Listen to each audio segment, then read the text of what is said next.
الحمد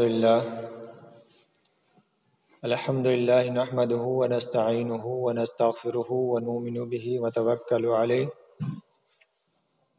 ونعوذ بالله من شرور أنفسنا ومن سيئات أعمالنا من يهد الله فلا مضل له ومن يضلل فلا هادي له ونشهد أن لا إله إلا الله ونشهد أن محمدا عبده ورسوله.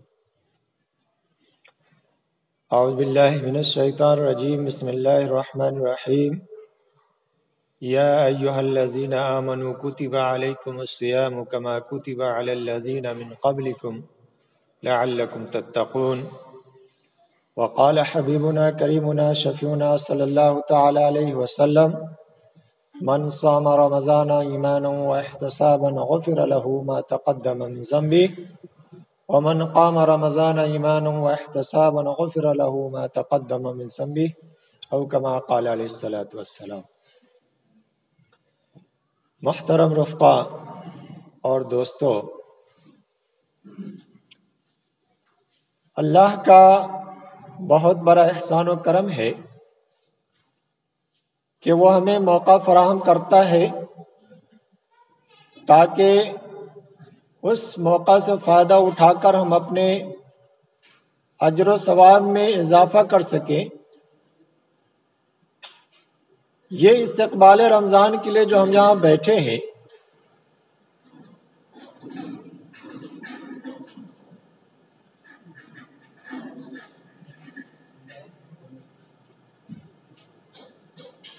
استقبال رمضان کے لیے جو ہم یہاں بیٹھے ہیں،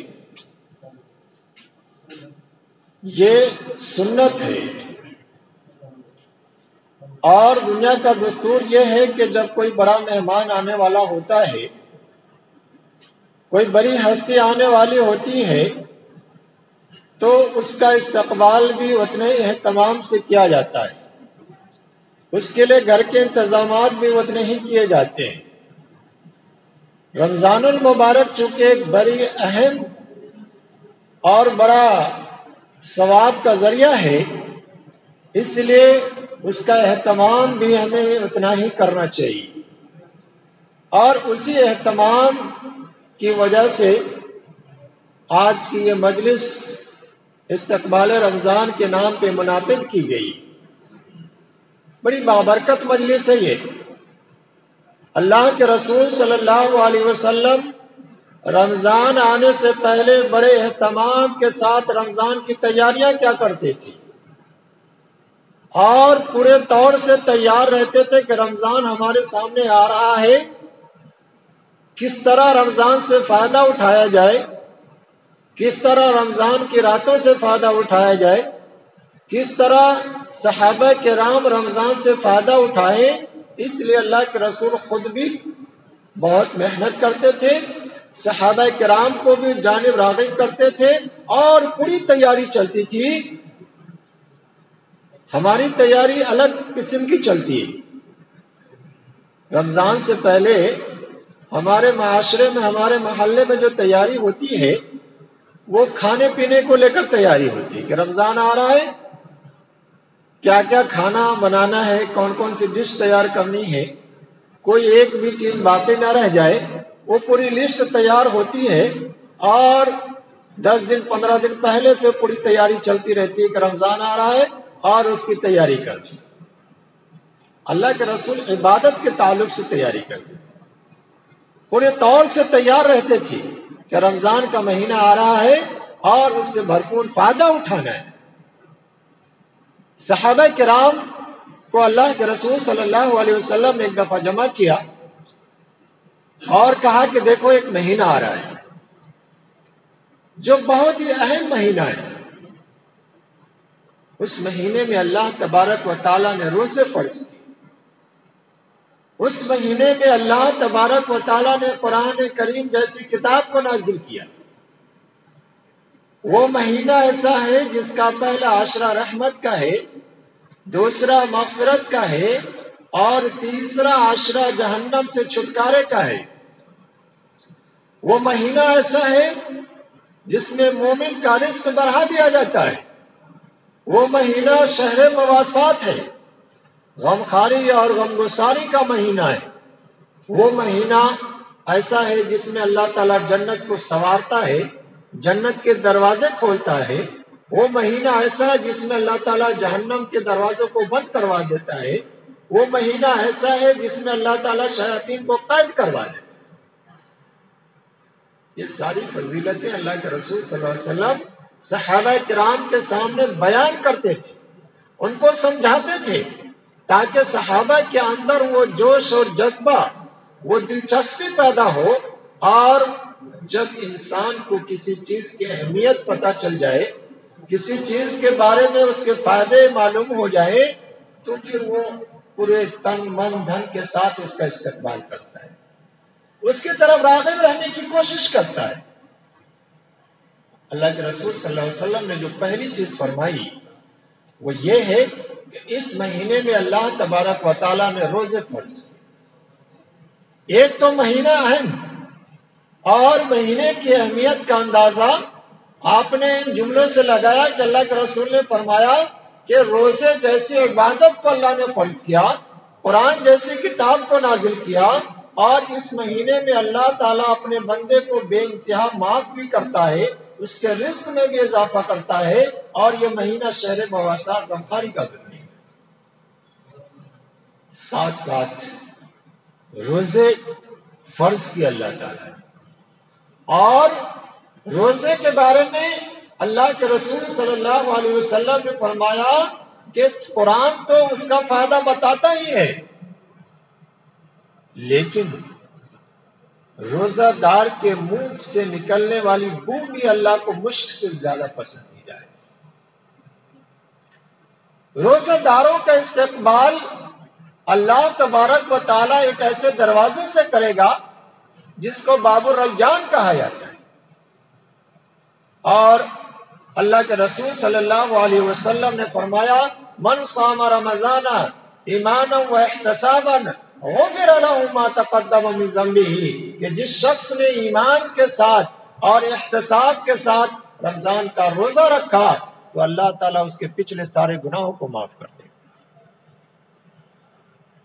یہ ہے روزہ، اور روزہ جب ہم رکھتے ہیں تو قرآن کی جو آیت میں نے پڑھی اس میں اللہ تبارک و تعالیٰ فرماتا ہے یا ایھا الذین آمنوا کتب علیکم الصیام کما کتب علی الذین من قبلکم لعلکم تتقون، کیا ایمان والو، یہ روزے تم پر اس لیے فرض کیے گئے ہیں تاکہ تمہارے اندر تقوی پیدا کیا جا سکے۔ روزہ پریشان کرنے کے لیے نہیں ہے، دشواری میں ڈالنے کے لیے نہیں ہے، اللہ تعالیٰ یہ فرما رہا ہے کہ ہم تمہارے اندر تقوی پیدا کرنا چاہتے ہیں، اس لیے ہم نے روزے کو فرض کیا۔ اب تقوی کیا ہے اس کو ہمیں سمجھنا چاہیے۔ تقوی اللہ کے ڈر اور خوف کو کہتے ہیں۔ کوئی بھی کام انسان کرے یہ سوچ کے کہ اللہ نے حکم دیا ہے، اور کسی بھی چیز سے رک جائے یہ سوچ کر کہ اللہ نے منع کیا ہے، اسی کو تقوی کہا جاتا ہے۔ تقوی دل کی کیفیت کا نام ہے۔ انسان نہیں جانتا کہ اس کے دل میں کیا ہے، لیکن اللہ تعالیٰ دلوں پہ نظر رکھتا ہے، دلوں کی کیفیت کو جانتا ہے۔ اس لیے اس روزے کا جو مقصد بتایا گیا وہ یہ بتایا گیا کہ روزہ تمہارے اندر تقوی پیدا کرنے کے لیے۔ اب روزے سے تقوی کیسے پیدا ہو؟ تقوی اس طرح پیدا ہوتا ہے کہ جس طرح رمضان کے مہینے میں اللہ سے ڈر کر، اللہ کے خوف کی وجہ سے انسان کھانے پینے کی چیزوں کو ہاتھ نہیں لگاتا، دنیا کی ساری چیزیں اس کے سامنے موجود ہوتی ہیں، ٹھنڈا پانی موجود ہے، بہترین سے بہترین کھانا موجود ہے، لیکن صرف اس وجہ سے ہاتھ نہیں لگاتا کہ اللہ تعالیٰ نے منع کیا ہے۔ اللہ تعالیٰ یہ چاہتا ہے کہ جس طرح رمضان کے مہینے میں تم اللہ سے ڈر کر، اللہ کے خوف کی وجہ سے بہت سارے گناہوں سے تم بچ جا رہے ہو، یہی کیفیت تمہاری رمضان کے بعد ہونی چاہیے. جس طرح تم یہ سمجھ رہے ہو کہ رمضان میں اللہ دیکھ رہا ہے، اللہ کا حکم ہے، یہی حکم رمضان کے بعد بھی ہے. جس طرح تم نے اپنے آپ کو گناہوں سے بچایا، جس طرح تم نے اپنے آپ کو حرام کھانے سے بچایا، حرام لقمے سے بچایا، یہی کیفیت رمضان کے بعد رہے. یہ مقصد ہے اللہ تعالیٰ کا، تقوی پیدا کرنا. جو ڈر اللہ کا تمہیں رمضان میں محسوس ہو رہا تھا، وہی ڈر رمضان کے بعد بھی ہونا چاہیے. حضرت عمر فاروق رضی اللہ تعالیٰ عنہ نے حضرت ابی ابن کعب رضی اللہ تعالیٰ عنہ سے سوال کیا. ابی ابن کعب ایک بڑے صحابی ہیں، قرآن کے ماہر ہیں. ان سے پوچھا کہ ابی، تقوی کیا ہے؟ تقوی کسے کہتے ہیں؟ حضرت ابی ابن کعب نے کہا کہ امیر المومنین، کبھی آپ کا گزر کسی ایسے راستے سے ہوا جس کے دونوں طرف خاردار جھاڑی ہو، کانٹے ہو، پھر آپ وہاں سے کیسے نکلتے ہیں؟ کپڑے کو سمیٹ کر بچا کر نکلنے کی کوشش کرتے ہیں. اے امیر المومنین، تقوی یہی ہے کہ چاروں طرف حرام کے لقمے نظر آ رہے، مشتبہ چیز نظر آ رہی، غلط چیزیں نظر آ رہی ہے، برائیوں کی چیزیں نظر آ رہی ہے، وہاں سے اپنے آپ کو بچا کر نکل جانا، یہ تقوی ہے. تقوی کا جملہ جب بولا جاتا ہے تو ہمارے اندر صرف ایک احساس پیدا ہوتا ہے کہ اللہ سے ڈر جانا. اللہ سے ڈرنے کا کیا مطلب ہے؟ اللہ کوئی ڈراؤنی چیز نہیں. اللہ سے ڈر کا مطلب یہ کہ اللہ نے جن چیزوں کا حکم دیا ہے اس پر عمل کرنا، اور جن چیزوں سے منع کیا ہے اس سے رک جانا. حرام چیزوں کے کھانے سے اللہ نے منع کیا، حرام چیزوں سے بچ جانا، مشتبہ کھانے سے بچ جانا، یہ تقوی کہلاتا ہے. حضرت ابوبکر رضی اللہ تعالیٰ عنہ کے خادم نے ایک مرتبہ ان کو ایک کھانا کھلا دیا. حضرت ابوبکر رضی اللہ تعالیٰ عنہ نے وہ کھانا کھا لیا.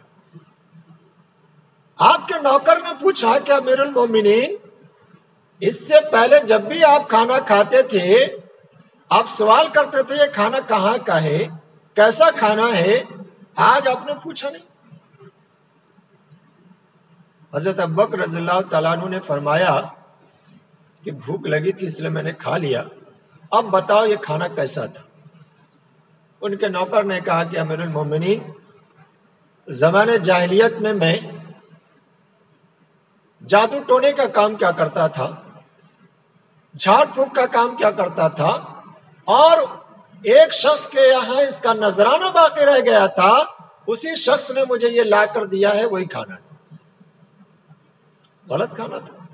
حضرت ابوبکر رضی اللہ تعالیٰ عنہ نے اس کھانے کو قے کر دیا، بہت مشکل کے ساتھ نکالا، اور فرمایا کہ حرام لقمہ اگر پیٹ میں چلا جائے تو 40 دن تک عبادت قبول نہیں ہوتی ہے. ہم اور آپ ہوتے تو یہ جملہ ہوتا چلو کھا لیا پھر آئندہ احتیاط کریں گے، کوئی بات نہیں. لیکن نہیں، تقوی یہ ہے کہ رمضان میں جس طرح اپنے آپ کو ہم نے بچایا، رمضان کے بعد بھی ویسے ہی بچانا ہے. جس طرح کسی کو گالی دینے سے، برا بھلا کہنے سے ہم نے اپنے آپ کو بچایا، رمضان کے بعد بھی وہی کیفیت رہنی چاہیے. یہ تقوی ہے. اور روزہ بھی اسی کا نام ہے کہ روزے کو پوری رعایت کے ساتھ رکھا جائے. روزہ صرف بھوکا پیاسا رہنے کا نام نہیں ہے کہ صبح سے لے کر شام تک بھوکے پیاسے ہیں، لیکن روزے کا اثر ہمارے جسموں پر، ہماری زندگی پہ نہیں دکھ رہا، اس کا نام روزہ نہیں ہے. روزہ آنکھوں کا بھی روزہ ہے، منہ کا بھی روزہ ہے، زبان کا بھی روزہ ہے، ہاتھ کا بھی روزہ ہے، پاؤں کا بھی روزہ ہے، جسم کے تمام اعضاء کا روزہ ہے. آنکھوں کا روزہ یہ ہے کہ روزہ رکھ کر ہم کسی غلط چیز کی طرف نہ دیکھیں، غلط ویڈیوز نہ دیکھیں، غلط فوٹو کی طرف نظر نہ دوڑائیں.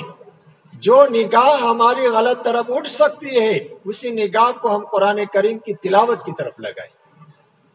زبان سے کسی کو گالی نہ بکیں، کسی کی غیبت نہ کریں، کسی کی چغل خوری نہ کریں۔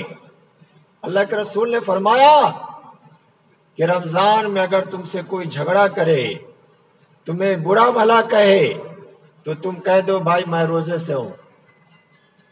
تم کو گالی دینا دو، جھگڑنا جھگڑو، میں جھگڑ نہیں سکتا، میں تم کو گالی نہیں دے سکتا، یہ روزہ کہلاتا ہے۔ جسم کے تمام اعضاء کا روزہ ہے۔ تمام اعضاء کا خیال کرنا، کسی غلط چیز کی طرف ہمارے ہاتھ نہ اٹھے۔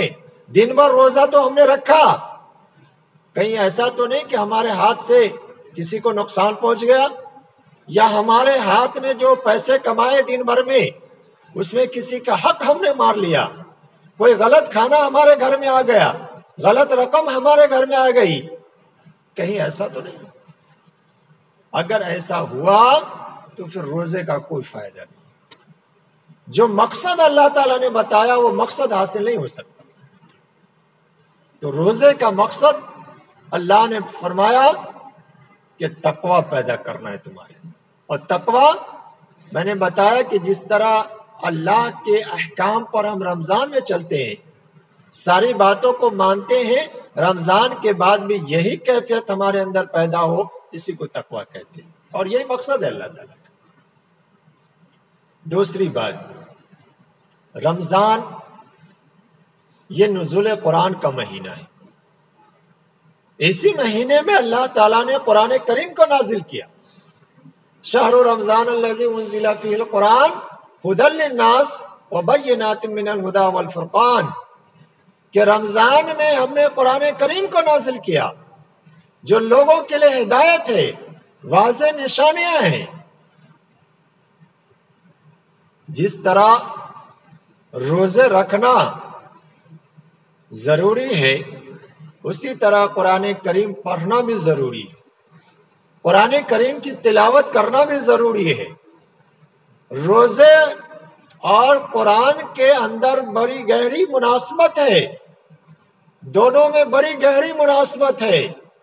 اللہ کے رسول صلی اللہ علیہ وسلم نے فرمایا الصیام والقرآن یشفعان للعبد یوم القیامہ، کہ یہ روزہ اور یہ قرآن کل قیامت کے میدان میں اس بندے کے لیے سفارش کرے گا۔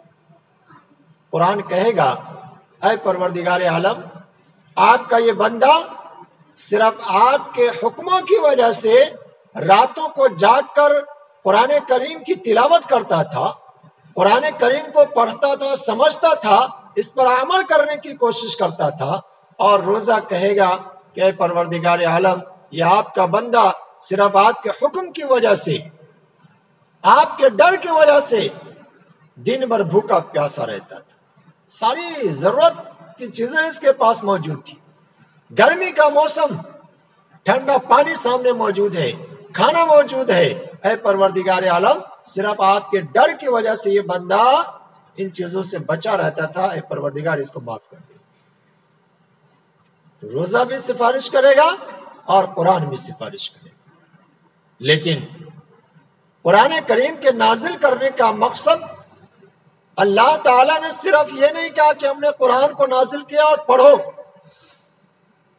ھدی للناس کہا ہے۔ قرآن لوگوں کے لیے ہدایت کی چیز ہے، اور قرآن جب ہدایت کے لیے ہے، اس سے فائدہ اسی وقت اٹھایا جا سکتا ہے کہ جب انسان قرآن کے حقوق کو اپنی زندگی میں نافذ کرے، اس کے حقوق کو پورا کرے، تب جا کے قرآن سے صحیح فائدہ حاصل ہو سکتا ہے۔ ہمارے ایک رواج عام طور سے کہ بس قرآن ختم کرو، قرآن پڑھو، صرف تلاوت ہی ایک حق ہے، اس کے علاوہ حقوق ہمیں معلوم نہیں ہے۔ قرآن کریم کے 4 حقوق ہیں۔ پہلا حق قرآن کریم کا ہے تلاوت کرنا، دوسرا ہے تدبر، غور و فکر کرنا، قرآن کو سمجھنے کی کوشش کرنا، یہ قرآن کا دوسرا حق ہے۔ ہم پڑھتے تو ہیں، تلاوت کرتے ہیں، رمضان میں 2 3 4 قرآن ختم کرنے کے در پہ رہتے ہیں، لیکن قرآن کو سمجھتے نہیں ہیں، قرآن کو سمجھنے کی کوشش نہیں کرتے۔ حضرت عبداللہ ابن عباس رضی اللہ تعالیٰ عنہ فرماتے ہیں کہ سورہ القاریہ اور القدر جیسی چھوٹی سورت کو سمجھ کر پڑھنا بہتر ہے کہ البقرہ اور آل عمران جیسی سورت کو پڑھ جاؤں اور کچھ نہ سمجھوں۔ چھوٹی سورت پڑھیں، سمجھ کر پڑھیں، یہ بہتر ہے کہ بڑی بڑی سورت پڑھے اور کچھ نہ سمجھے۔ یہ عبداللہ ابن عباس رضی اللہ تعالیٰ عنہ کا۔ حضرت عبداللہ ابن مسعود رضی اللہ تعالیٰ عنہ فرماتے ہیں کہ ہم میں سے جب کوئی شخص 10 آیت سیکھ لیتا اس وقت تک آگے نہیں بڑھتا جب تک اس کو سمجھ نہ لیتا۔ قرآن ختم کرنا مقصد نہیں تھا کہ 2 پارے 4 پارے 10 پارے پڑھ لیں، مقصد یہ تھا کہ جو پڑھ رہے اس کو سمجھنا ہے۔ غور کرتے تھے صحابہ کرام۔ تو دوسرا ہے قرآن کریم کا یہ ہے اس میں تدبر کیا جائے، غور کیا جائے، اور غور کرنا، تدبر کرنا، سمجھنا کیسے ہوگا؟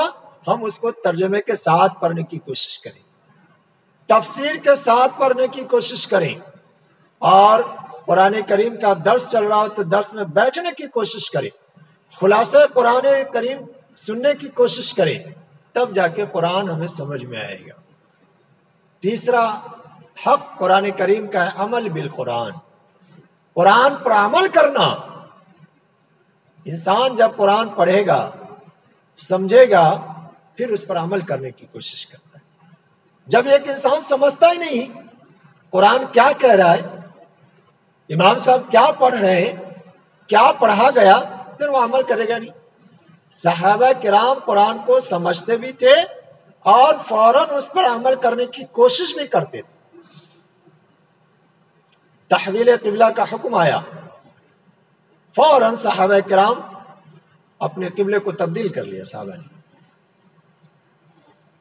اللہ تعالیٰ نے کہا کہ اپنی پسندیدہ چیز کو اللہ کے راستے میں خرچ کرو۔ حضرت طلحہ نے اپنے سب سے پسندیدہ چیز، پسندیدہ باغ جو تھا، اس کو اللہ کے راہ میں وقف کر دیا۔ اللہ نے کہا شراب حرام قرار دی گئی، فوراً جہاں جس حال میں شراب پی رہے تھے فوراً ہاتھ کو روک دیا، اور اس قدر شراب بہائی گئی مدینے کے گلیوں میں کہ ایسا لگ رہا تھا کہ سیلاب آ گیا ہے۔ یہ قرآن کو سمجھنے کی اور اس پر عمل کرنے کی۔ اور چوتھا حق قرآن کریم کا ہے تبلیغ قرآن، قرآن پڑھنا، قرآن کو سمجھنا، قرآن پہ عمل کرنا، اور وہ جو آپ نے سمجھا ہے، جو آپ نے سیکھا ہے، وہ دوسروں تک پہنچانا، دوسروں کو سکھانا، یہ بھی قرآن کا حق ہے۔ اللہ کے رسول صلی اللہ علیہ وسلم نے شروع میں ہی حضرت عبداللہ ابن مکتوم اور حضرت مصعب بن عمیر رضی اللہ تعالیٰ عنہ کو مدینہ میں صرف قرآن کی تعلیم کے لیے بھیج دیا تھا۔ اللہ کے رسول صلی اللہ علیہ وسلم ایک دن مسجد میں نکلے، دیکھا کہ 2 حلقے لگے ہوئے ہیں، ایک ذکر و اذکار کا ہے، ایک تعلیم کا حلقہ ہے، قرآن کریم سیکھنے سکھانے کا ہے۔ اللہ کے رسول اس حلقے میں جا کے بیٹھ گئے اور فرمایا کہ میں معلم بنا کر بھیجا گیا۔ یہ روایت بتاتی ہے کہ قرآن کریم کی حفاظت کے لیے، تبلیغ کے لیے ضروری یہ ہے کہ ہم قرآن کریم کا نظم رکھیں۔ بچوں کو قرآن سکھانے کا ہمیں بھرپور نظم کرنا ہے، اس کا انتظام کرنا ہے، اور وہ ایک تبلیغ کی شکل ہے، اور تبلیغ کی سب سے اہم شکل ہے۔ تو رمضان نزول قرآن کا مہینہ ہے۔ اللہ کے رسول نے فرمایا اس مہینے میں اللہ نے قرآن نازل کیا۔ تیسری جو اہم بات اللہ کے رسول صلی اللہ علیہ وسلم نے فرمائی کہ یہ مہینہ ہے شہر مواسات کا مہینہ ہے، غم خاری کا مہینہ ہے، غم گساری کا مہینہ ہے۔ یعنی دن بھر بھوکا رہ کر اس طرح ہمیں یہ احساس ہوتا کہ بھوک کیا چیز ہے، غریبی کیا چیز ہوتی ہے، گھر میں اگر کوئی چیز کھانے کے لیے نہ رہے انسان کو کیا احساس ہوتا ہے، یہ احساس پیدا کرانا اللہ کا مقصد ہے اس مہینے۔ اور ساتھ ساتھ یہ مہینہ وہ ہے جس میں غریبوں کا خیال کرنا ہے، مسکینوں کا خیال کرنا ہے، مسافروں کا خیال کرنا ہے، ضرورت مندوں کا خیال کرنا ہے۔ اللہ کے رسول صلی اللہ علیہ وسلم نے فرمایا کہ تم میں سے اگر کسی نے اپنے بھائی کو روزہ افطار کرایا تو اس کے برابر اس کو ثواب ملتا ہے، کسی بھوکے کو کھانا کھلایا تو اتنے برابر اس کو بھی ثواب ملتا ہے۔ صحابہ نے کہا اللہ کے رسول اگر اس کے پاس اتنی حیثیت نہ ہو کہ کھانا کھلا سکے تو کیا کرنا چاہیے؟ اللہ کے رسول نے کہا کہ اگر کوئی شخص ایک کھجور کھلا دے اپنے بھائی کو، ایک گھونٹ پانی پلا دے، پھر بھی اس کو وہ ثواب ملتا ہے، وہ ثواب مل جائے گا اس کو۔ یہ مہینہ اس لیے ہے کہ جس طرح ہم اپنے گھر کی ضروریات پوری کرنے کے لیے ہم نے سارے انتظامات کر لیے ہیں، کیا ہم نے اپنے محلے میں رہنے والے، اپنے پڑوس میں رہنے والے، اپنے قرب و جوار میں رہنے والے غریبوں کا خیال کیا؟ ہم نے دھیان دیا کہ کیا رمضان کے مہینے میں ان کے گھروں میں یہ چیزیں موجود ہیں یا نہیں ہیں؟ اللہ کے رسول نے کہا یہ مہینہ اس لیے کہ غریبوں کا خیال کرو۔ ہمارے دسترخوان پر رمضان کے مہینے میں جہاں 10 طرح کے چیزیں بنائی جاتی ہیں، 10 آئٹم سجائے جاتے ہیں، وہ 10 آئٹم کے بجائے 5 آئٹم سجائیں اور 5 آئٹم غریبوں تک پہنچا دے۔ یہ اصل مہینہ ہے، غریبوں کا خیال